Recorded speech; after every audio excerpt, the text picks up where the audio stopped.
ងជាតនសាយកែវឆោមឆាយជាដួងព្រះច័ន្ទរៀបគ្រាន់តែបានប្រឡាញប្រានតែនឹងស្រមា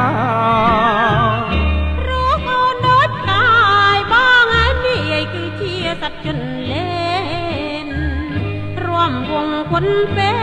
រងចាំពេលចង់ឡើងហានសួរយើងរួមយើងរួមយើងរួមយើងរួមយើងរួមយើងរួមណាបងណាបើគួពុំគួអូនឡើងឋានសួគ៌គៀងទាឲ្យបងផង